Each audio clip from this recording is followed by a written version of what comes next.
So why do you think that is, the Facebook being the MLS? So I think people get confused about what the MLS is. The MLS at its very core is a broker cooperative. It's not data, it's not photos, it's not advertising. It is our understanding that the real estate market is a fractured marketplace where every new product has a different seller and buyers have nowhere to go where these things are aggregated. And in the aggregation, buyers and sellers generally need agents because the transactions are complicated, they're really expensive, they're very scary, they're not something most people do frequently, and people are scared that they're going to pay too much, sell for too little, do something wrong, get something bad. So they need agents. And agents, no one agent has a large enough share of the marketplace not to need other agents if they're representing a buyer. And no one agent has all of the buyers, and therefore the seller is best served by being exposed to all of the potential buyers. So the MLS acts as this broker cooperative where you say, look, I'm going to put all of my listings into the pot, and I say, I'm going to put all of my listings into the pot, and we agree to cooperate, and we agree to compensate each other. That cooperation and compensation is what the MLS is about. I mean, the MLS started with guys trading 3x5 cards with property information on them, and morphed into books, and morphed into online groupings. But the core, that cooperation and compensation, is what makes it easy for a purchaser in any city in the United States or Canada to walk into an MLS member's office and be assured that they're seeing the largest group of properties available.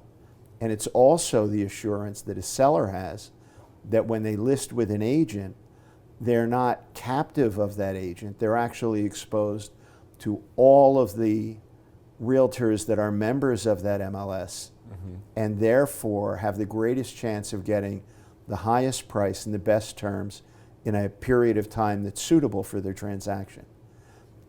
I don't think that, I don't, whether Facebook aggregates properties or not, they don't want to be the custodians, the keepers. Well, thank you for that. They don't want to be the keepers of the information. They don't want to be the rule enforcers. And those things are really important because agents often do bad things through a lack of understanding about what the bad thing is. Like, they don't mean to do something bad, but they do it because they don't necessarily understand the unintended consequence of some action of theirs. The MLS acts as a structure for that. No, when I said that, no, you're totally right. Like, I know the MLS and the associations do way more than just having data about the listings and making it accessible so they can go on the internet. The consumer doesn't understand anything the MLS and the association does. Right. The consumer is just a recipient of that listing information. And when I see agents and brokerages reacting to Zillow, Facebook, Amazon, Google, and doing so much on those platforms where the consumer is going there first, and agents aren't doing enough before the person is even thinking about buying or selling, then the control over where the industry goes, how it moves, how the income flows, what commissions are made, where are the fees being charged.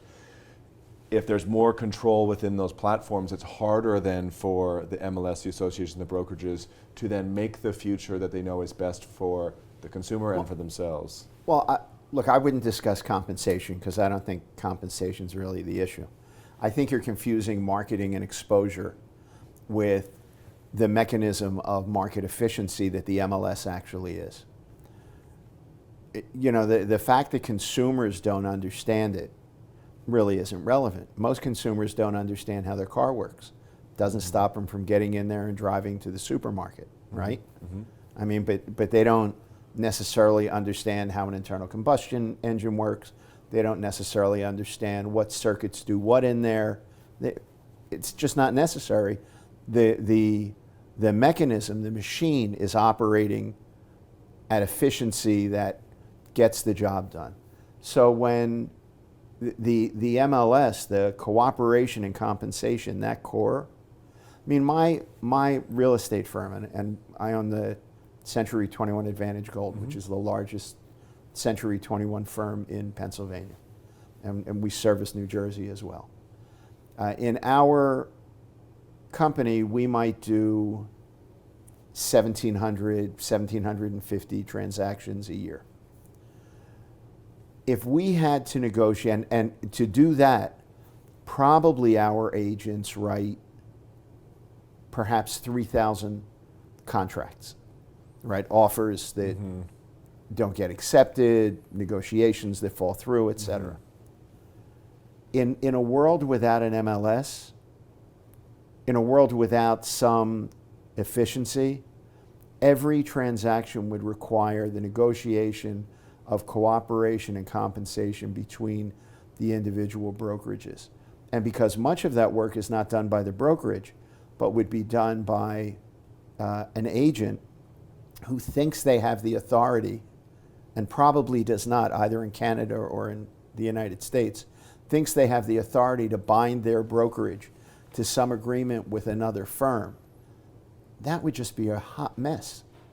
I mean, it really, can you imagine 3,000 negotiations, 3,000 separate negotiations in a year? I mean, that's 60 negotiations.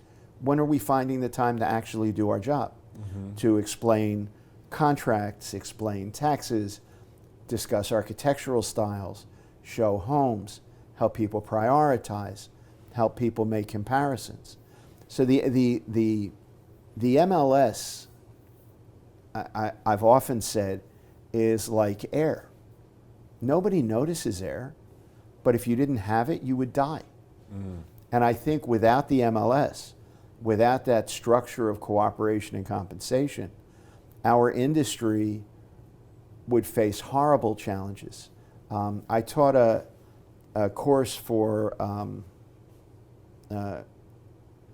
REBI, the CRB course, in Dubai 2 years ago.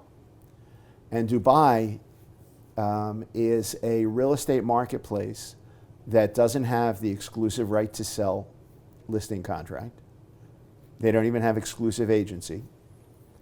And they have no multiple listing service.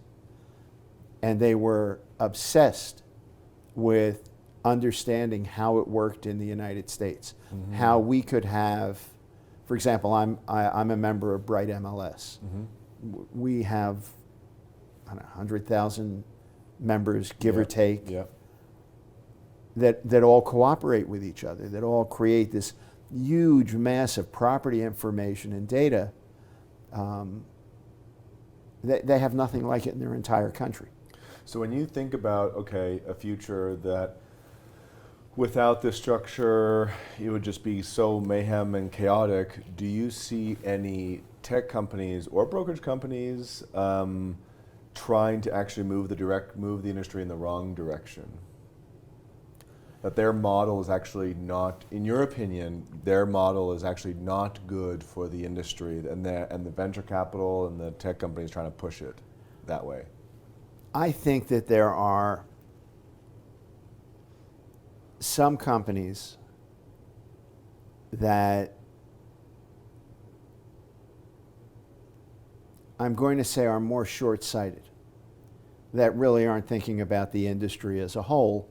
They have their own agendas, maybe, and I don't even want to guess what those agendas are.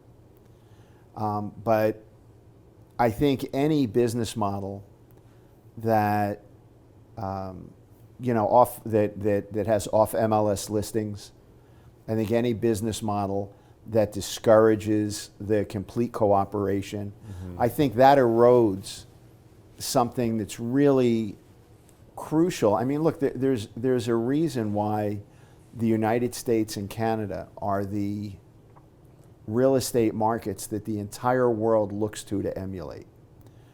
You don't have a ton of companies in the United States that look to open in other countries. I mean, you have franchises. The Century 21's got a huge international presence. We have a huge presence in Canada as well as the United States, Japan, France. I mean, the systems and tools we export, but companies that have come from other countries here have overall not done really well. I mean, there are one or two that have done okay, and they're good companies. They truly are, and they have great tools and systems, and I don't mean to be disparaging about them, but we have the most organized real estate industry in the world. We have the strongest trade association of all of the trade associations in the world, and it acts as a clearinghouse for things like FIABC, which is the international grouping of real estate brokers that encourages the transmission of information from country to country. I don't think it's accidental, and we've had some form of MLS since I want to say the early 1930s. Were the first records that NAR has of there being a multiple listing service committee at NAR.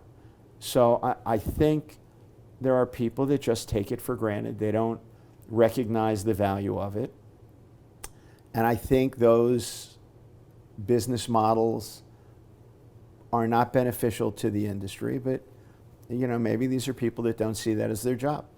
Their job of their business model is to be beneficial to them. But at the end of the day, they're all real estate brokerages. And the longer term, the problem with VC-funded companies is you really can't tell whether or not the business model works, because profitability is irrelevant, velocity is crucial. So as long as there's growth, and there's rapid growth, right? That's what counts. That's what gets you acquired.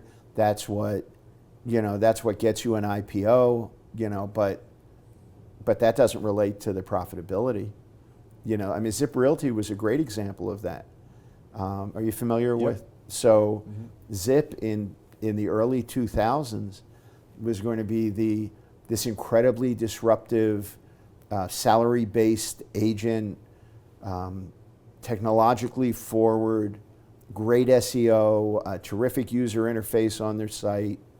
And they ended up being a piece of technology that got acquired by Realty when the market went south and the business model sort of fell apart because they didn't have agents that could get the job done. So there's a couple things I want to go a little bit deeper on. Okay. So for everyone listening, like Compass is one of the companies that you're kind of alluding to, venture funded, really pushing that exclusive listing stuff. Yeah, but I don't want to talk trash about a specific company. No, so what? It's not about. Look, Redfin was venture capital funded. Yep. So that's the same thing. Is there anything that you like about what they're doing? Like, what do you think that you can, the Realty brands and the other companies can learn from what is happening on their end? They go, because of the funding and the research. Look, and that's a really hard question to answer. I mean, I don't. Who am I to comment on companies that, raised hundreds of millions of dollars? My opinions are really, really irrelevant. I think some things they do amuse me. I remember Compass made an announcement at one point that they were going to be the first company to make a donation to charity with every transaction. And I think he made that statement about a year and a half ago. my company has made a donation to Easter Seals with every transaction since 1994. So we've been doing it for 25 years. We just don't brag about it. Yeah. We just want to help these children. So, but that's part of our company culture. So I think statements like that I find sort of amusing, because like that's not true.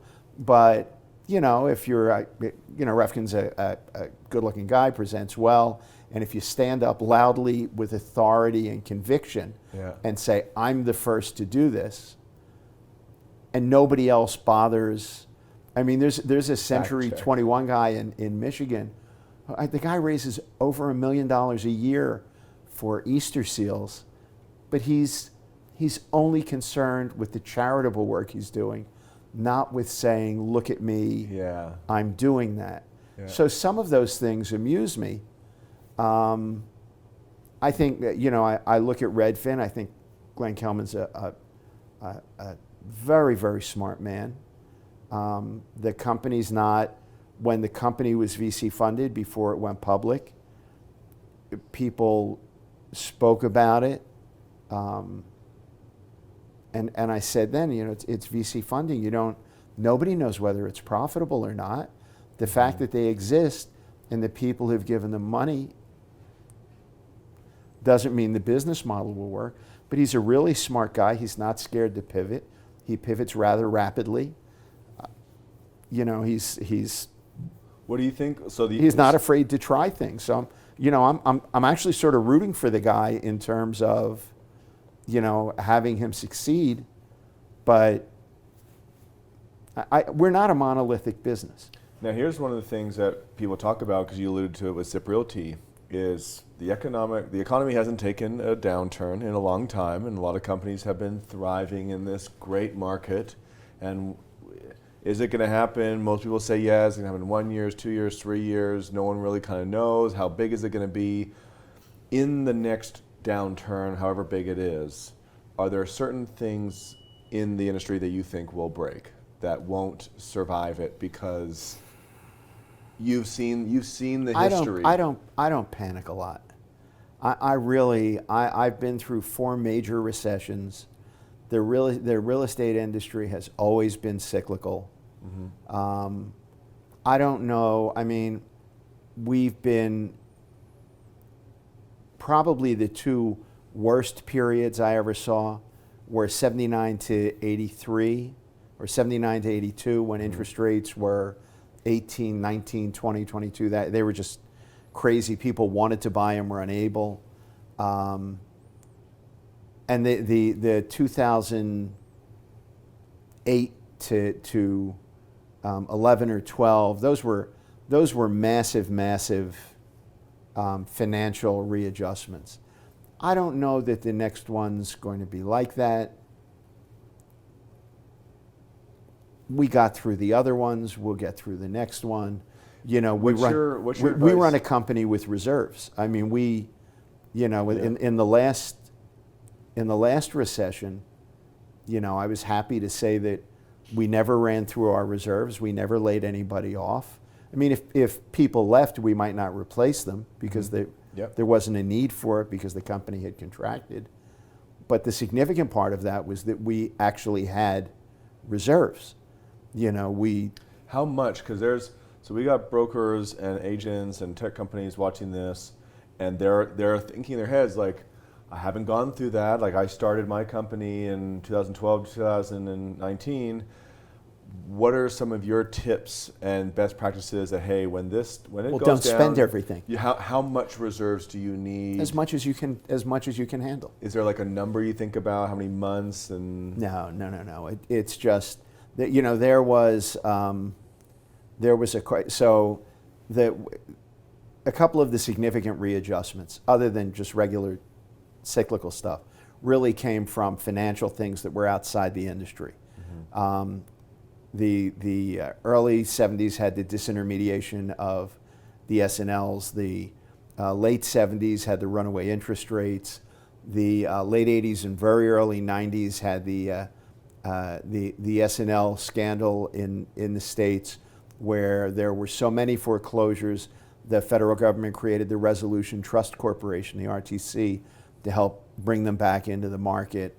And of course, the meltdown, the banking meltdown in 2008, after one of them, and I don't remember which one it was, it might have been the S&L piece in the late 80s, there was a cartoon that was circulating around real estate offices. It said, "Please God, if you ever give me another boom, I promise not to piss it all away." And that's what you need to remember. I mean, you should have some money, some liquid cash put away in reserve for when your cash flow is not what it needs to be. Mm-hmm. Look, you should have it put away for a number of reasons. If there's an acquisition opportunity that comes up, if you're an agent and you want to open a brokerage, if your kids want to go to school, you should put some cash away and not, I mean, we are in a feast or famine kind of business. Yeah. I had a great month this month. Well, that doesn't mean you should spend everything this month. Put some away. One of the sessions that we have this afternoon is actually saving and building wealth. Buy real estate. Mm-hmm. Mm-hmm. Buy houses. Now, how do you marry that with reinvest in your business? Now, people who take their money income and spend it on a whole bunch of useless stuff, okay, I can't help you there. But the person who's like, well, I want to save for rainy days and for opportunities, but at the same time, I have a business, I want to reinvest in it right now, whether it be in marketing or in staff or teams. How do you... Be thoughtful. Just be thoughtful. I mean, those things are all important, but be jealous of what you buy. I mean, I have a rule that any new spend in the company should generate 10 times its cost. Because typically, real estate brokerages run at 8 to 10% margins, sometimes mm-hmm. less. Mm-hmm. So that means every new dollar of spend, I have to bring in $10 of income, right? Mm-hmm. Just. How often do you actually meet that metric? That's a tough one. Oh, I meet it all the time. Yeah. If I don't meet it, I don't buy it. Really? Yeah. Because why would I want to go in the hole over something that's not going to generate more than it costs? What about 5 times though? But if it costs me 10 times, why would I do that? If you could spend $1 to make 5. Here's an example. There's a $100,000 investment I can make, and it will return $500,000 in revenue to me. Yeah. But the $500,000 in revenue will only generate $50,000 for me. So now I'm actually investing $100,000 to get a return of $50,000. Right. Okay. You can't make that up in volume. That just doesn't make sense. Yep. So I think you need to be thoughtful about, we're really big on the next new thing, mm-hmm. and I love new things. I mean, I owned Google Glass. Yeah. So, I mean, when it's my own personal stuff, I'll buy goofy stuff just because I want to. Yeah. But I can afford it. That's my treat, right? Mm-hmm. When it's about the business, if I'm going to invest in something, I need to see some other return. Now, if as a broker, and when you say in your business, I mean, it's really hard. I have a title company, that business is different than my real estate brokerage business. Mm-hmm. We have a homeowner's insurance agency, that business is different than my title insurance agency. You know what I mean? Yep. And I have a property management company. Each one of those things has different things. But when you're in business, you invest money to gain a greater return. And your return is not the gross, it's the net. Mm-hmm. It's not how much you make, it's how much you keep. Mm-hmm. I mean, our company, we have a very modest sale price. Philadelphia is not San Francisco or Los Angeles or Washington, D.C. But in conversations with other people in the industry, when we've talked about business or we've masterminded or we share our bottom line, we tend to be more profitable because you go to work to build profitability. Mm-hmm. right? I mean, that's, and if it's not going to return profit, it may not be something you want to do. So whatever you're going to invest in the business, there should be a reason. You know, I don't know. I mean, we have nice offices. Our offices are well decorated. They've got good technology. Everybody's got the tools they need. But I don't know that I'm going to buy really expensive artwork to put on the walls, because I don't know that that's, I mean, I don't know that's really going to accomplish anything for the business. But I walked into an office once where the broker had a 4,000 square foot space, insanely expensive hardwired phone system at the time, and this is maybe 20 years ago. Beautiful desks, 4 conference rooms, really high-end chairs, and the place was magnificent. She had 3 agents that worked there. That doesn't make sense to me. Yeah. But that was if you build it, they will come. But that's nonsense. So there are agents and brokers wondering, okay, what should I be investing in to grow my business? So what have you found? Because I know you do a lot of marketing, and people want to know, like, what have you found over time are the best investments for your brokerage and for your agents? Okay, so for an agent, the best investment you can make is education. I mean, that's hands down. Get your GRI, get your CRS, get your CRB, take your ePro, take a green course, take military relocation, whatever specialties you're working in. Take your CCIM if you're commercial, your CPM if you like property management. Learn about your business. Get deep. Get deep, because you then have more to offer your clients and customers. In terms of marketing for agents, I'm a real big fan of consistent marketing. You know, you should have a good CRM. If you have a limited budget, you should email. You should just work email. If you have a little bit more, I am a fan of snail mail. You know, I told you my company's in Pennsylvania, but I have a place in LA. You know, I try to get out there once a month. When I get out, it's a condo. I go to a little mailbox, and I have like this much mail, and usually this much of it is solicitations from real estate brokers in the marketplace. Some beautifully done. Yeah. Now, you know, I'm in the business. If I went to sell it, I'm not sure that would impact me. But I actually know who's busy in our area and who is consistent in our area, because over the years, they're just very consistent with their marketing. So whatever you do as an agent, I think consistency is key. Is there anything that's overrated that you're seeing in the marketplace that is really shiny and has just not been good to agents when you see people doing it and hearing about the results? Well, I don't know. I mentor tech startups. I mentor for Reach and for Modern Ventures. And the biggest problem in selling things to agents is the churn. You know, they start it in January. If they haven't made a sale by February or March, it's the worst thing in the world. You know what I mean? But when we do things in our company, we don't sign up for anything because it's 30 or 60 days free. There's no marketing program in the world, I think, that's going to work in under a year or a year and a half. So and whether you're an agent or a broker, when you start to look at what your marketing program is going to be, you need to commit to it for a long enough period of time to prove it, whether to prove its success or prove its failure. And if it's a failure, you know, cut it off and take the lesson and go on to the next thing.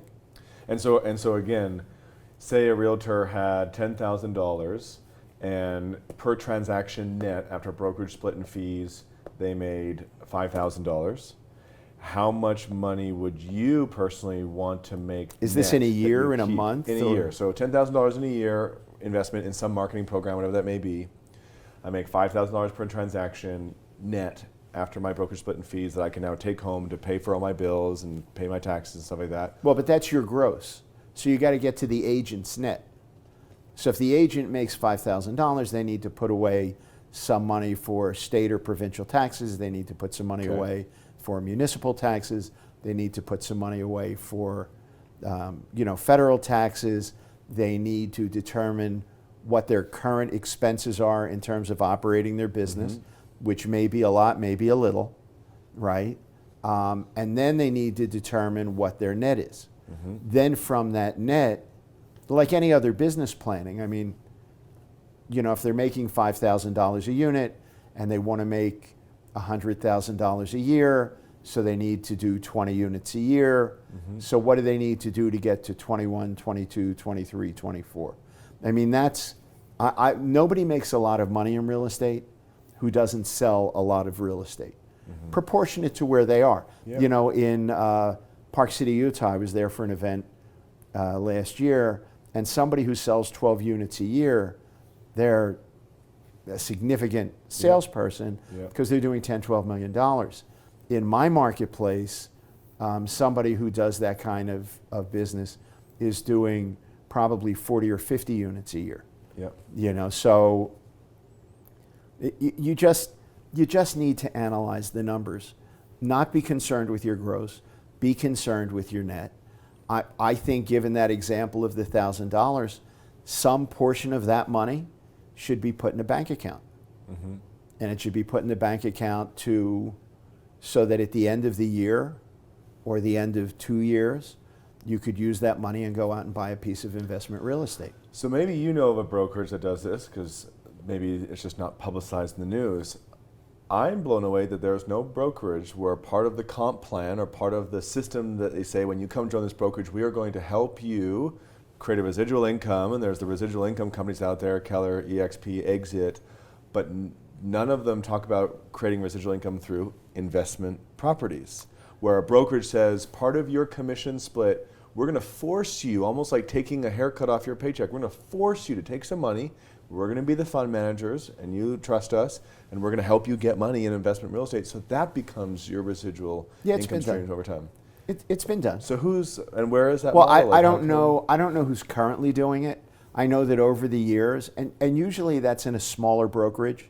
Okay. And the reason it's in a smaller brokerage is because everybody wants to be a cook. You know what I mean? And you can't have too many cooks.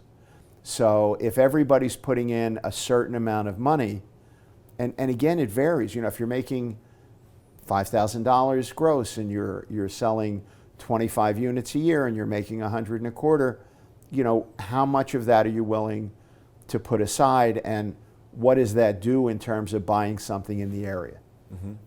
So generally, when these investment groups have been structured within a brokerage, they're relatively small. It has to be opt-in, because you can't really come in and say, you're going to have to do that, this. Right? And many agents, why not be the culture of the brokerage? We're saying, if you're part of this brokerage, we want to build a massive brokerage where the buying power of us all together will be able to actually buy some really great investment properties. You can, but massive will make it hard, because in that massive, you'll have some people who make money consistently, some people who make money erratically, and some people that struggle to make any money. So it becomes really hard to determine who's going to do what, because you're going to have that agent who may be a successful agent, but they've just run into some personal stuff. They have financial issues. It's my money. I really need it. I have a mortgage to make. I have a car payment to make. It's tough. I mean, it's tough to manage that and to accomplish that kind of goal. But over the years, there have been a number of brokerages that have tried that and done that. It also has the benefit, depending on how you structure it, of potentially being a golden handcuff. You have this much participation while you're here. If you leave, you lose X amount of participation, or we'll just give you back your original contribution. I mean, I don't know. I've not structured that, but I think individual agents should buy properties because it's a good way to build future wealth, especially if you're not a good program saver.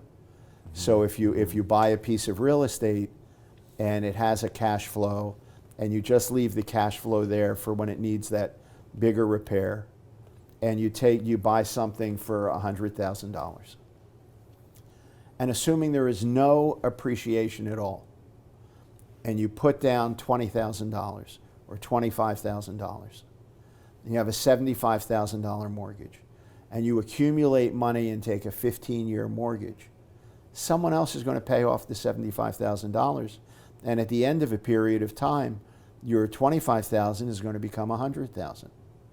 And if you use that equity to buy other homes, you could end up with a rather large portfolio. And that's do you good. like the sound of this blockchain fractionalized ownership? Do you think that is going to make it easier and better for agents to be able to get in the game and build this wealth? Well, I don't think agents. I think agents that are prudent can get in the game more easily. We tend to get large sums of money. We tend to know people that finance properties. We have opportunities that we find because we're in there. That all being said, I think when the tokenization of real estate becomes, practical is not really the right word, becomes more accepted, because you have security issues. You know, you have to trade it as a security right now if you're going to tokenize a property. But yeah, I think the tokenization of real estate will make minor investing. There was a blockchain event yesterday run by Natalia from Proppy. And Michael Arrington was there. He was a moderator. He's one of the investors in Proppy, I believe. And he said, I would really love to like own a piece of an iconic building. Like if the Empire State Building could be tokenized, it would be sort of cool to have a certificate on my wall that said I owned 1/1,000,000th of the Empire State Building. Yeah. Right? Yeah. Or the Fairmont Springs in Banff, a beautiful hotel. Yeah. It would be so cool to say, I own a piece of that. So tokenization could provide simpler liquidity for real estate. And real estate, while it's a really stable investment, and over the long term, I think beats the pants off of everything but a serendipitous, you happen to meet this guy named Jobs and you bought some early stock and it blew up on you. But over the long term, I think real estate does a wonderful job of building wealth. The problem is it's illiquid. You go to sell it, you got to put it on the market. It takes 30, 60 days. You have to go to closing. It's another 30, 45 days. It's a drama. Tokenization makes it really simple. I own 4 tokens, you own 3 tokens. You decide you'd like to buy one of my tokens, done. Smaller amount of money, less need for financing, greater liquidity. So yeah, I think the tokenization of real estate is going to be interesting, and I think blockchain has a potentially significant place in property recordation and and monitoring issues of title and title insurance. Are there any other technologies that you're really excited about, looking to the future of real estate, that will really make it easier for agents and brokerage to provide great service and be successful, and for the consumer to get a better experience? I see a lot of stuff, but I'm sort of a wait and show me kind of thing, because when you listen to enough startups and you listen to enough people that are new in the technology, it's all based on supposition. Well, there's this many homes that get sold in a year, and if I can get this many properties out of it, and we only make this much on so many, and we take the left-handed ones and put them over to the side, and only the right-handed ones, it's all science fiction, When you show me over a period of time and everything starts with consumers, we're doing this because the consumer wants it. No, you're not. You're doing it because you want to make bank. You're doing it because you want an IPO. You're doing it because you want to get acquired. You're doing it because you want to make more money. And that's okay. There's nothing wrong with being in business to make money. And real estate is scary, but I think any really large purchase is scary. You know, the guy that goes out and buys his first Rolex or Breitling or, you know, Patek Philippe, spending a lot of money. You know, they're going to go back and forth and think and worry, and these are your one percenters, right? These are really wealthier people. I think that fear is going to be there. I think the things that real estate agents need to concentrate on are providing exceptional service, being really responsive, making the process, listening to their clients and customers, and trying to understand, trying to be empathetic with what the client and customer needs and wants, as well as what they say. Because the problem we have is we have really a tremendous amount of data, but data is not knowledge, right? Information is not knowledge. We're just deluged with information, right? But information is not knowledge, and knowledge is not wisdom. And what the real estate agent can bring to the transaction, and frankly what the real estate broker should bring to their agent, is the ability to help the client or the agent morph that information into knowledge, and then temper that knowledge into wisdom so that they make the right choice. And that again goes back to what we started with, which is all the information about property, information that's out there. You know, consumers get just overwhelmed with the information, and they think that the information gives them knowledge about the process, but it really doesn't. You know, so I like that as a way to end it, because when people are thinking about where this industry is going and being like, oh, you know, screw the agent shouldn't be there, let technology do everything, I think what people are realizing, and even Redfin started to realize this, was no, as much as technology can do a lot of good with data to create a lot of insights and analysis, there's actually now so much that a person who lives and breathes this every day can actually help distill it down to help a consumer make the right decision.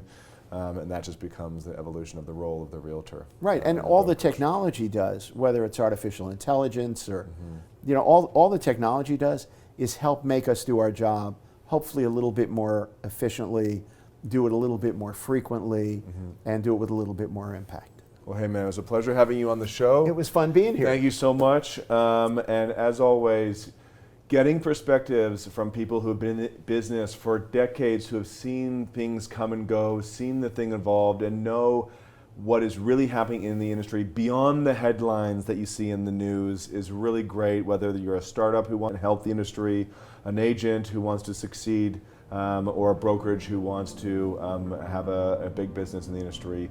Stay tuned for more episodes, subscribe to the YouTube channel and the podcast, and I'll see you next time.